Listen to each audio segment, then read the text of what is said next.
What if the world you remembered, the battles, the love, the loss, was just a dream?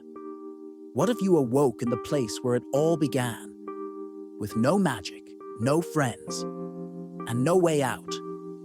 In this chapter of the story, Harry's mind is fraying. Whispers echo down the narrow hallway, and he begins to question whether he ever left the cupboard under the stairs. Is he still a boy who lived, or just a boy trapped in a nightmare no one else can see? Make sure to like and subscribe if you're ready to unravel the mystery of what really happened to Harry Potter. The cupboard smelled of damp wood and old sweat.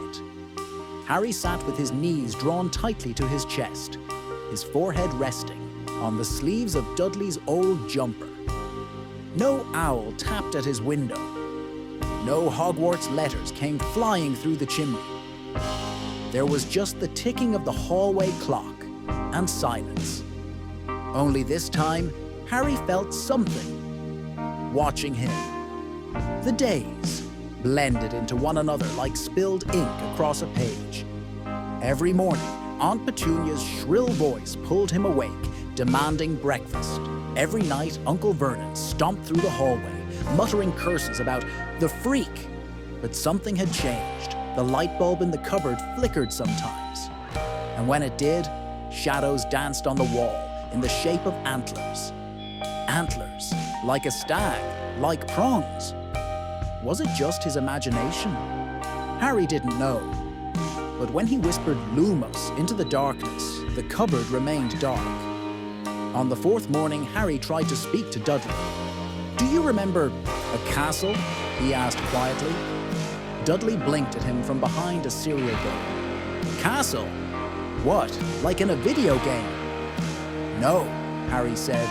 "A school, with ghosts, moving staircases. A big man named Hagrid." Dudley burst out laughing, milk dribbling down his chin. "You really are mental." Harry flinched. "No, I mean it. It was real. There was a war, a snake, a man with no nose." Uncle Vernon slammed his newspaper down. "That's enough," he barked. "We do not talk about that nonsense in this house." "But it happened," Harry shouted, standing now, fists clenched. "I had a wand. I had friends. Slam!" The cupboard door snapped shut. Harry was back in the dark. Only this time, the air felt cold. The cupboard, smaller. Later that night, Harry heard it again. A whisper. It didn't come from outside the cupboard. It came from within. Harry. "Remember," he jolted upright. "Who's there?" Silence, but something brushed his ankle. A feather? No. A thread. A strand of something silky and golden. He followed it with his fingers. It led to a small crack in the back panel of the cupboard. Harry pulled at the wood. It gave way with a creak. Behind the wall, a small piece of parchment, wrinkled, yellowed, written in sharp black ink were 4 words. "You are still dreaming." Harry's breath caught. Dreaming? Was that what this was?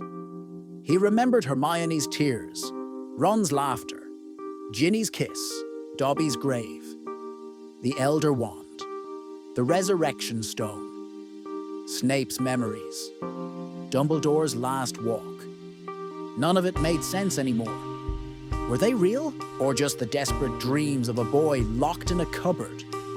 Was this his mind's way of escaping, or was this the illusion? He pressed the parchment to his chest. I have to know. That night, Harry didn't sleep.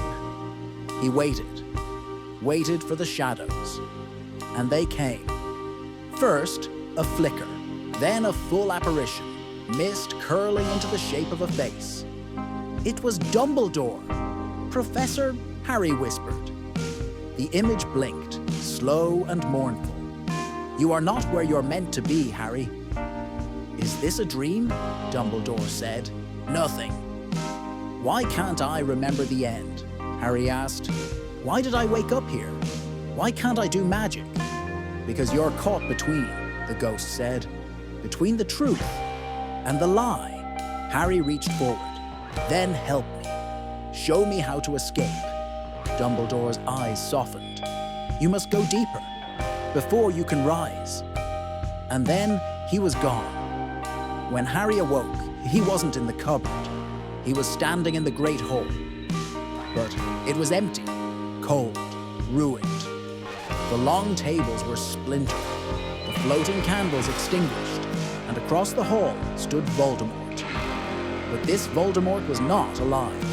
He was frozen, mid-spell, wand raised, face twisted in rage. Time had stopped. Harry walked slowly past him, to the center of the room, to the place where he had once stood, and there, etched into the stone, was a phrase he had never seen before. To return, the boy must remember the pain.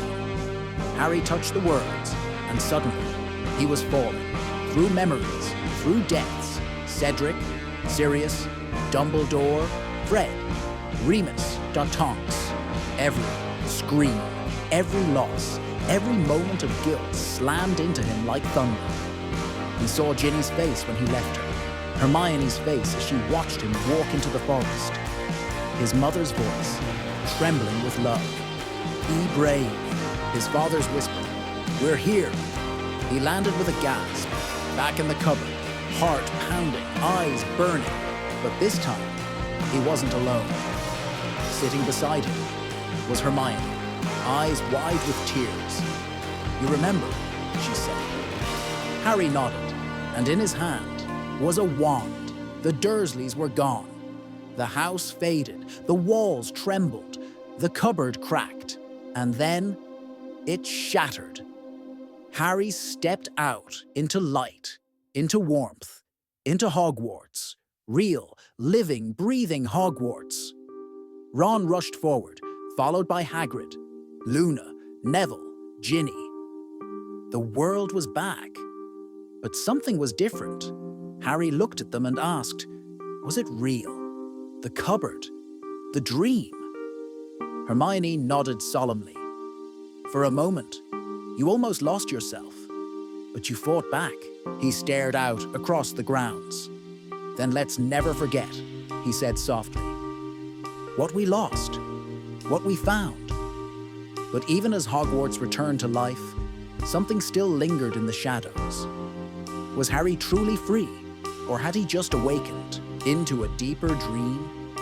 If you want to find out what happens next, don't forget to like this video, subscribe to the channel, and tap the bell so you never miss an episode of this magical journey. Because the boy who lived still has secrets to uncover.